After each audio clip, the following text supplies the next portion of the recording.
Yo guys, what's up? Welcome to today's video. If you guys remember, yesterday we left off at the instruments and trophy case. Today we're going to move on to talk about my drawers, some of my wardrobes, and then also my bed, how it's laid out. So firstly, we have this very beautiful clothing cabinet. It's not really for clothing, it's for stuff like underwear, socks, hats, anything that you won't have to wear on your body other than the underwear, which is something we kind of have to wear, I think. If you don't wear underwear, comment down below. That's going to be pretty interesting. And now let's open it up to share with you guys what's inside. And I'm pretty sure you guys already noticed one thing inside already that stands out from all. But let's start from the top.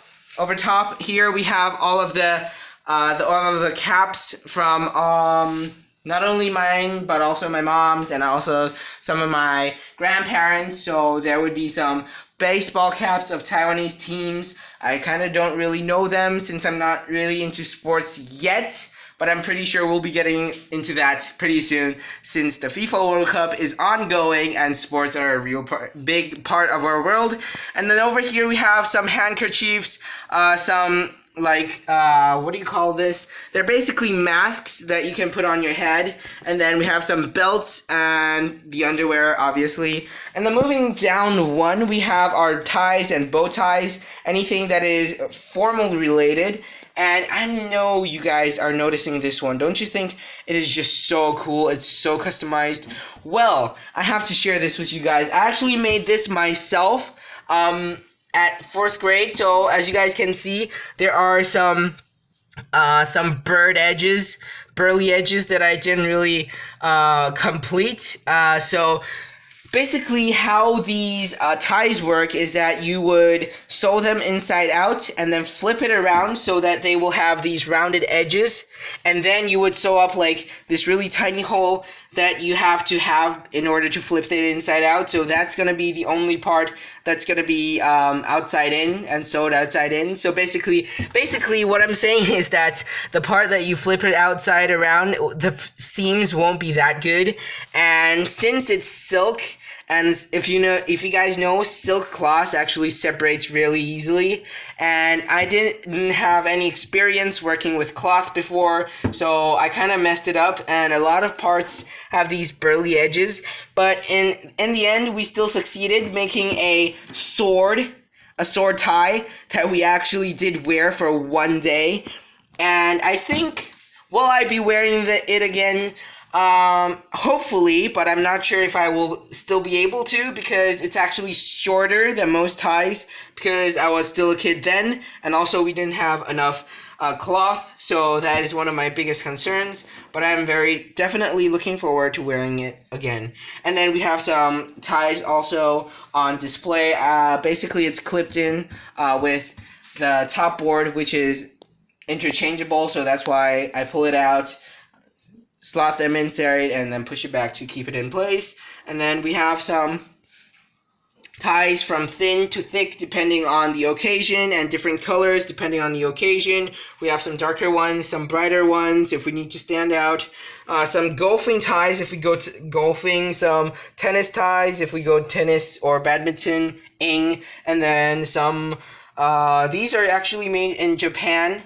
And yeah, it says so on the tag. I'm not sure if it's real. If it's not, it's probably illegal, but yeah, basically, yeah. And then moving down, we have these stockings, which are for more formal suits, and it goes with the shoes. And then below that, we basically have all of the backpacks. The tops ones are the memorabilia, some souvenir backpacks, and then bottom below here, we have some more known brands and also some more formal backpacks that I wore to the CEO for 1 month boot camp and final challenge. So that is it for my decor or some accessories cabinet. And then up there we have our tripod that we use for shooting sometimes, and we also have a luggage, and we're gonna use it because soon we are going to go to Pingtung, which is in the south of Taiwan, for a a native Aborigine camp, and we're gonna bring that. So I will also bring you guys along. So stay tuned for that. And then because I have so many damn clothes, we also have 4 bags of backup clothing, underwear, blah blah blah over there. And don't ask me why I have so many clothing. Okay, so I have a lot of hand-me-downs. That is how I mostly got it, most of them, and then also some are bought by my mom. And so if we open it up, we can see that it is pretty stacked. It's quite decently neat, but the other one is not. So basically we have some scarves here, and then we have some formal clothing to wear outside, semi-formal, and these are the non-formals to wear at home. And then we have the shirts here if we ever need to go it with a suit or just wear it alone. And then we have the long pants, jeans, etc., etc. We have the short pants, non-elastic short pants. We have the elastic short pants, sport short pants, and that is basically actually it for our first cabinet. And then the second cabinet is also, this one is pretty messy actually. The top one is for long sleeves. The middle is entirely made of suits, shirts, jackets, fur coats, long coats, etc., etc. Anything that you have to buckle up and is supposed to keep you warm, and you are supposed to take them off when you feel hot, will be here. And then also here we have some more fur coats, and then also some long sleeves. And then this part might be for some other extra long sleeve shirts or maybe something else. We are not sure yet. And then over here we have my bed, which is connected to the computer table. I will explain that in the next video. But here we have those whiteboards are supposed to go soon when we have space for it. And then I still have to do my clothing folding and then putting it into the closet. So this is my bed. It's a queen sized, so it's pretty nice to sleep on. So that brings an end to today's video. I hope you guys enjoyed, and if you get to know me, if we get close, feel free to come to my home if you don't mind the mess. Anyways, that's it for this video. Like this video, comment down below, subscribe to my channel, ring the bell, and I will see you guys in the next one. Thanks for watching.